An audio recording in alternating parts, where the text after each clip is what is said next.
The bond between humans and animals has been documented throughout history in countless stories, from ancient legends of grateful creatures helping their human benefactors to modern accounts of pets displaying seemingly impossible loyalty and devotion. Yet most of these stories involve domesticated species, animals whose ancestors were deliberately selected over thousands of generations for traits that enhance their ability to form attachments to humans and to integrate into human social structures. Dogs, horses, cats, and other domestic animals have been shaped by millennia of coexistence with people, their brains and behaviors modified through selective breeding to create creatures capable of reading human emotions, responding to human commands, and forming bonds that can be as deep and meaningful as those between humans. But wild animals, particularly apex predators like lions, operate according to different rules. They evolved to be self-sufficient, to view other species primarily as prey, competitors, or threats, and to form social bonds exclusively within their own species. The idea that a wild lion could form a genuine attachment to a specific human, could remember that person years after their last encounter, and could seek them out deliberately across vast distances seems to belong more to fiction than to documented reality. Yet this is precisely what happened in a case that has been extensively documented, investigated, and verified by multiple independent sources, though it remains one of the most extraordinary and debated incidents in the history of human-wildlife interactions. The story begins in 2011 in Zimbabwe, where a wildlife veterinarian and conservationist named Dr. James Mwenda had spent the previous decade working on lion conservation projects throughout southern Africa.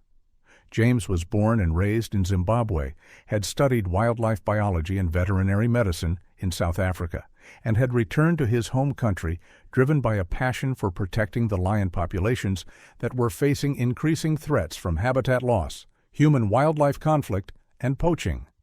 His work took him into remote areas where he would conduct health assessments of wild lion populations, treat injured animals when possible, and work with local communities to develop strategies for coexistence that would benefit both people and wildlife.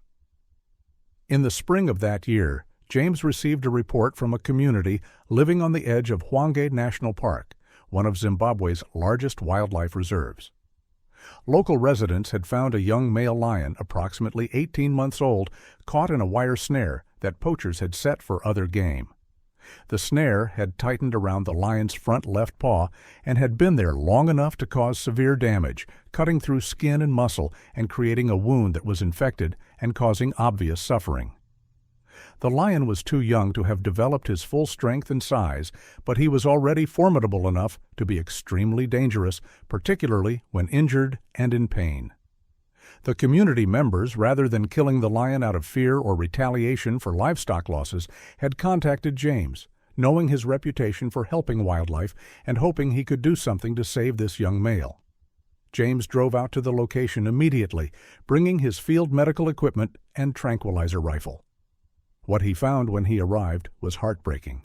The young lion was lying in the shade of a mopane tree, too weak and in too much pain to move far, his injured paw grotesquely swollen and clearly causing intense suffering. James could see that without intervention, the lion would die within days, either from the infection spreading through his system or from starvation, as he couldn't hunt effectively with such a severe injury. James carefully assessed the situation, calculated the appropriate tranquilizer dose for the lion's approximate weight, and successfully darted the young male from a safe distance. Once the sedation took effect, James was able to examine the injury closely and determine the best course of treatment. The wire snare had cut deep, damaging tendons and possibly even bone, but James believed the paw could be saved with proper treatment.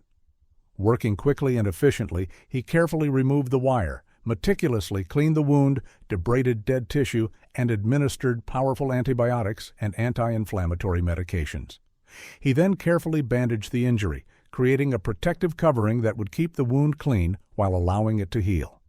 The entire process took nearly 2 hours, during which James worked with the focused intensity that had made him respected throughout the conservation community. When he was finished, he administered the reversal agent to begin bringing the lion out of sedation, then retreated to his vehicle to observe the recovery from a safe distance. As the young lion regained consciousness, James watched carefully, looking for any signs of complications from the sedation or distress related to the bandaged paw. The lion stood unsteadily, tested the injured limb carefully, and then looked directly at the vehicle where James sat watching. For several long moments their eyes met across the 30 meters separating them, and James would later say that something passed between them in that gaze, some moment of connection or recognition that felt significant, though he couldn't quite articulate why. The lion then turned and limped away into the bush, disappearing from view. James sat for a while longer, hoping he had done enough, knowing that wild animals often responded unpredictably to human medical intervention and that the stress of capture and treatment sometimes caused more problems than the treatment solved.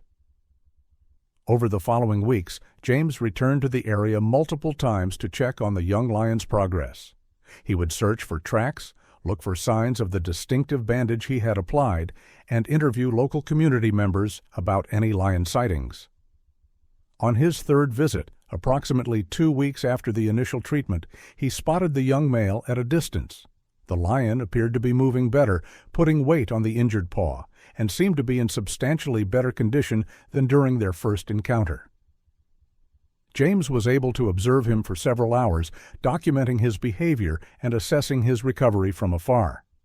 On his fifth visit, a month after treatment, James found the remnants of the bandage that had finally fallen off, and tracks suggested the young lion was now moving freely and had even made a successful kill, based on the remains of a warthog James found in the area.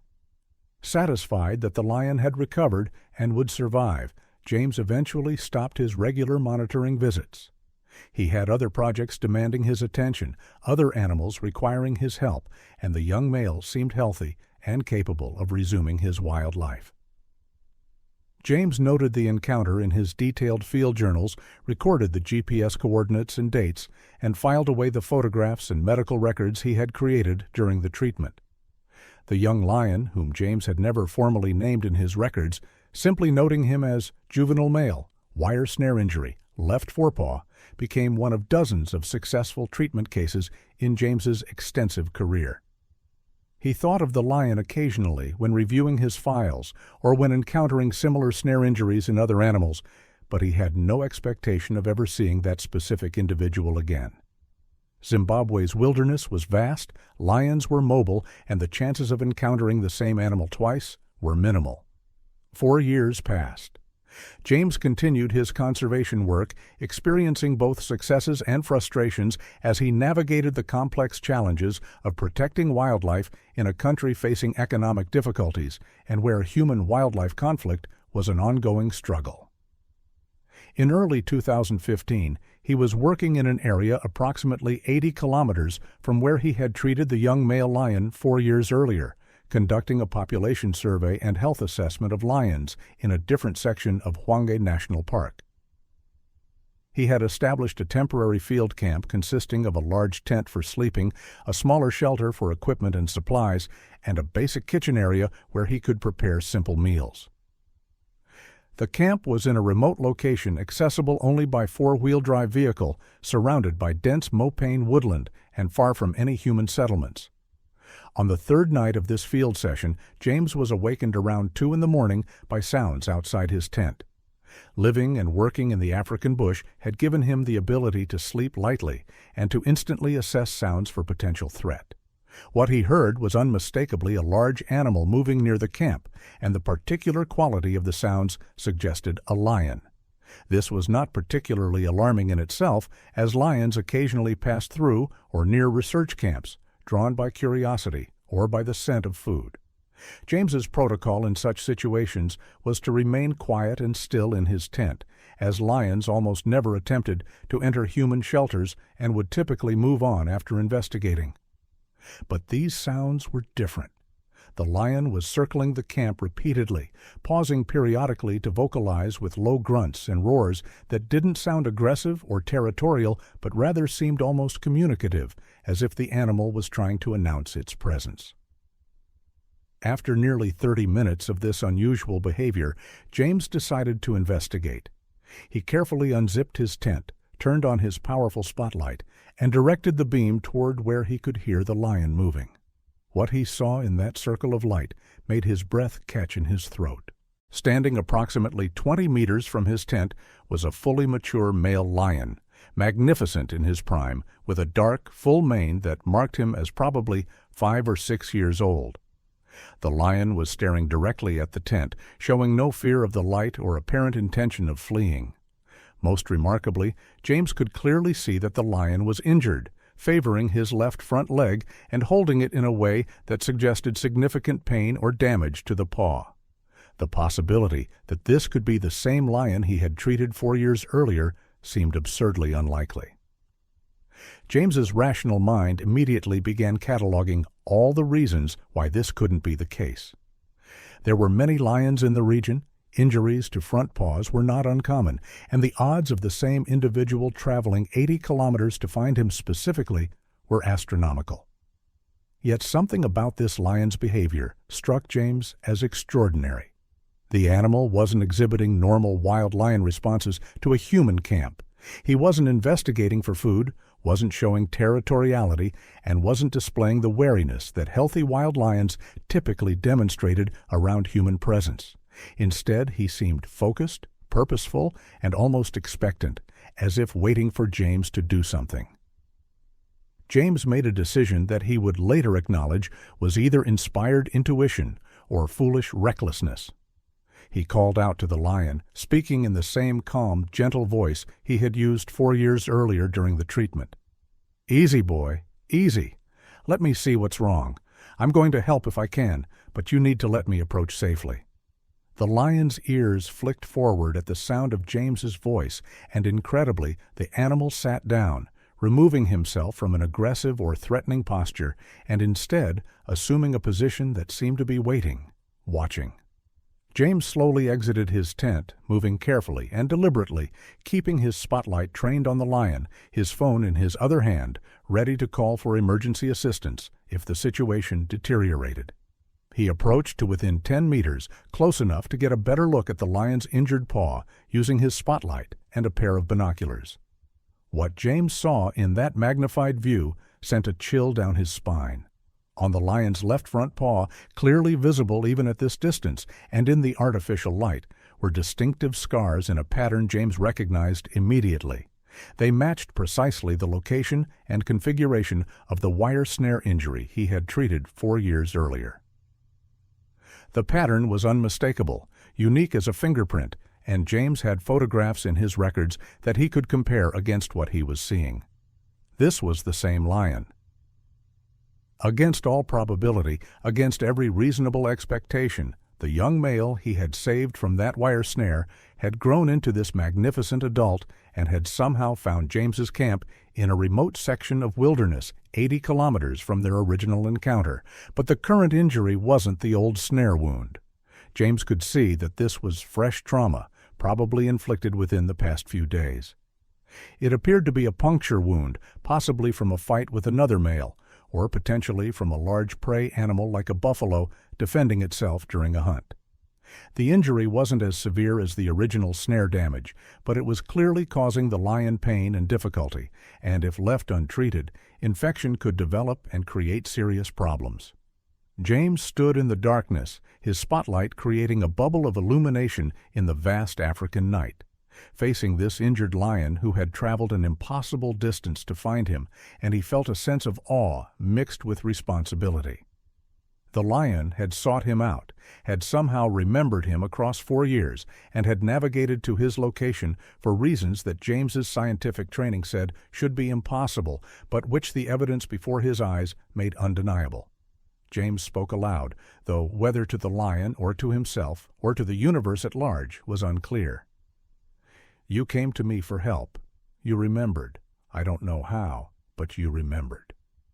He returned to his tent, retrieved his field medical kit and tranquilizer rifle, and prepared to attempt something he knew would sound absurd if he tried to explain it to colleagues. He was going to treat this lion's injury, and he was going to do it because this animal had demonstrated trust and memory that demanded reciprocation. The tranquilization process went smoothly, with the lion accepting the dart without fleeing or becoming aggressive, as if understanding that this was part of the help he had sought. Once the lion was fully sedated, James examined the paw injury carefully under proper light. It was indeed a puncture wound, deep but clean, likely a day or two old. James cleaned it thoroughly, applied antibiotic ointment, and bandaged it securely. He also took the opportunity to conduct a general health assessment, checking the lion's teeth, eyes, coat condition, and overall body condition. The lion was in excellent health aside from the injured paw, well-fed and powerfully muscled, clearly a successful and dominant male in his prime. James also took detailed photographs and measurements, documenting everything for his records and for the scientific paper he knew he would eventually write about this extraordinary case. As he worked, he spoke to the sedated lion, thanking him for his trust, marveling at the journey he must have undertaken, wondering about the cognitive processes that had enabled this reunion. When the treatment was complete and James had administered the reversal agent, he retreated to his vehicle and observed as the lion recovered from sedation. The process was the same as 4 years earlier, the gradual return to consciousness, the careful testing of the injured limb, and then that same direct gaze toward where James waited. But this time, something additional happened. The lion, before departing, approached closer to James's vehicle than any wild lion should have been comfortable doing, coming within perhaps 8 meters. He stood there for a long moment, his golden eyes locked on James through the vehicle's windscreen, and then he chuffed, a soft vocalization that lions use for friendly greeting and recognition. Then he turned and walked away into the darkness, disappearing into the Mopane woodland as completely as if he had never been there at all.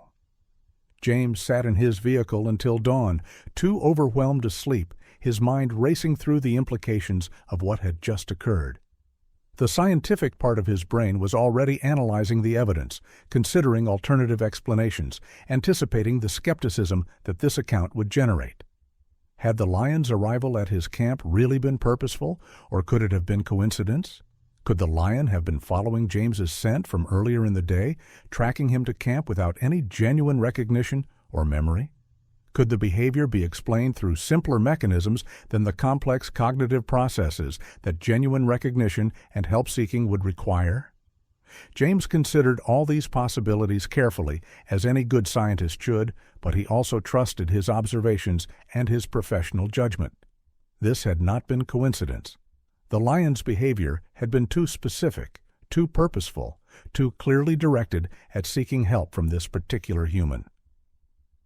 Over the following days, James remained in the area, both to continue his original research project and to monitor the lion's recovery.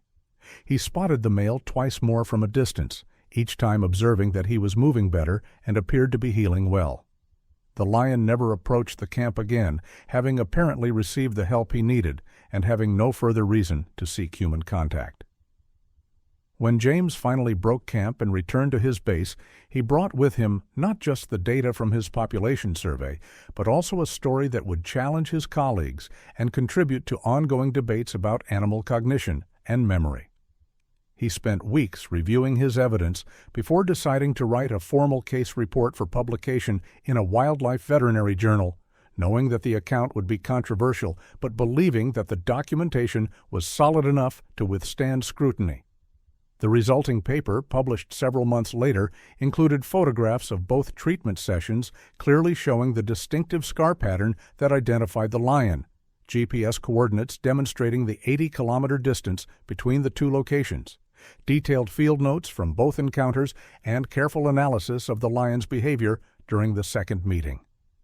James argued that the evidence supported the conclusion that the lion had remembered him specifically, had recognized him as someone who had previously provided help during injury, and had deliberately sought him out when injured again. The paper acknowledged alternative explanations, but systematically addressed why each was less plausible than the recognition and memory hypothesis. The response from the scientific community was mixed, as James had anticipated. Some researchers found the evidence compelling and praised the careful documentation of an extraordinary case of animal memory and cognition. Others remained skeptical, arguing that coincidence, scent following, or other simpler explanations couldn't be definitively ruled out. But beyond the academic debate, the story captured public imagination when it was eventually shared more widely. News outlets picked up the account, often sensationalizing it beyond what the evidence strictly supported, but nevertheless bringing attention to questions about animal consciousness and the potential for cross-species bonds. Documentary producers approached James about filming a segment on his work and this particular case.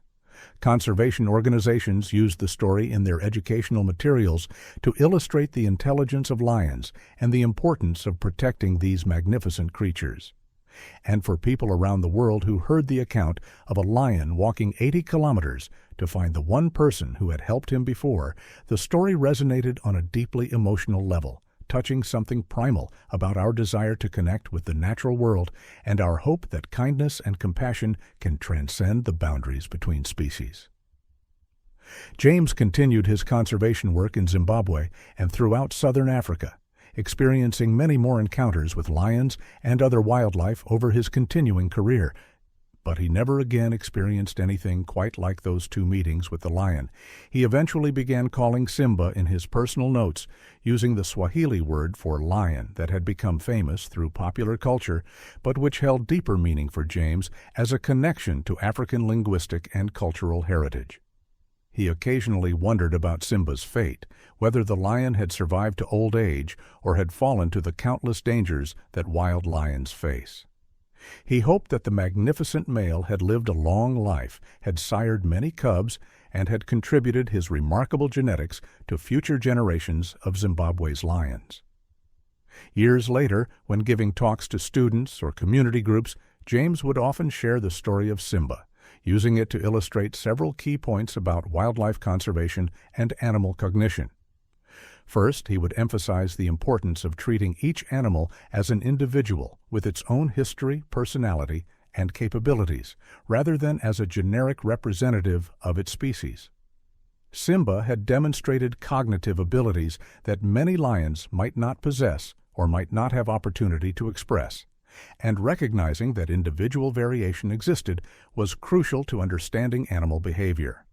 Second, James would discuss the evidence for long-term memory in wild animals, noting that while many species had been shown to remember specific locations, events, or individuals for extended periods, cases like Simba's remained rare and valuable for what they revealed about the sophistication of animal minds.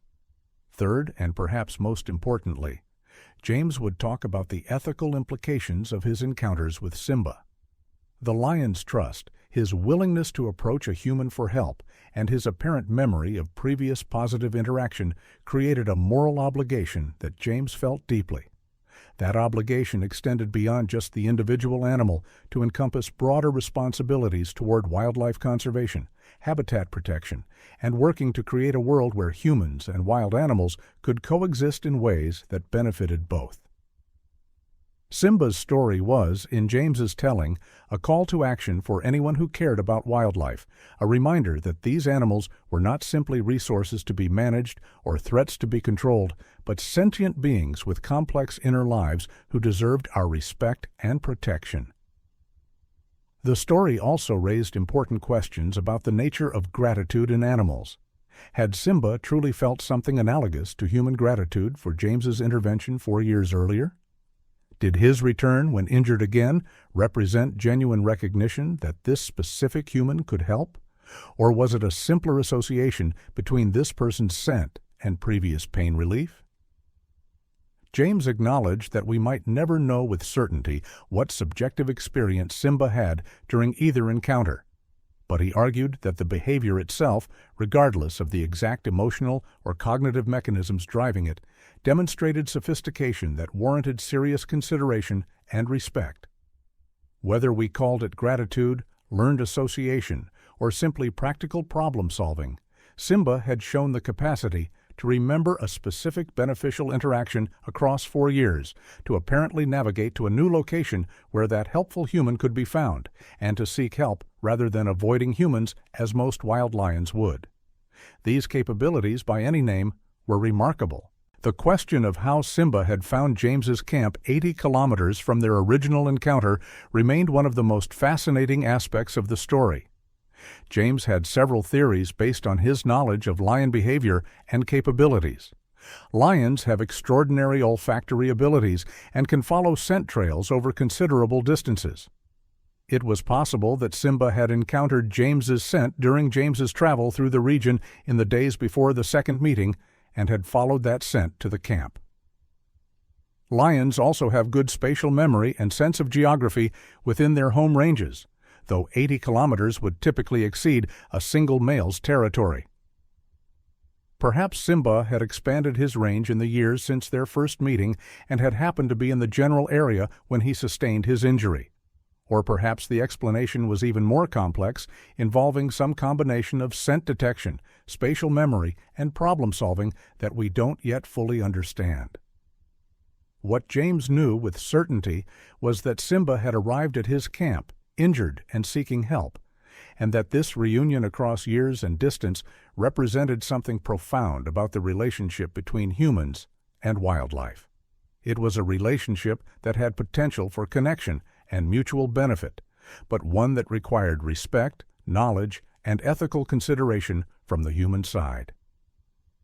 James's decision to treat Simba both times had been driven by his professional commitment to animal welfare and his personal compassion, but it had also created a bond that transcended typical human-wildlife interaction. That bond, evidenced by Simba's return, suggested that wild animals were capable of forming specific relationships with individual humans under the right circumstances, and that those relationships could be meaningful and lasting. The story of the injured lion who walked 80 kilometers to find the one person who had helped him before stands as one of the most documented and compelling accounts of animal memory, recognition, and what might be called trust or even friendship between a wild predator and a human. It challenges us to reconsider our assumptions about animal consciousness and cognitive capabilities. It reminds us that kindness toward wildlife can create ripples we might never anticipate, bonds that can persist across years and distance. And it serves as a powerful argument for conservation, for protecting not just populations and ecosystems, but individual animals whose lives and experiences have value in themselves. Simba's journey to find James was more than just a remarkable story. It was a testament to the complexity of animal minds, the possibility of connection across species boundaries, and the enduring power of compassion to create relationships that transcend the ordinary and touch something deeper in both human and animal experience.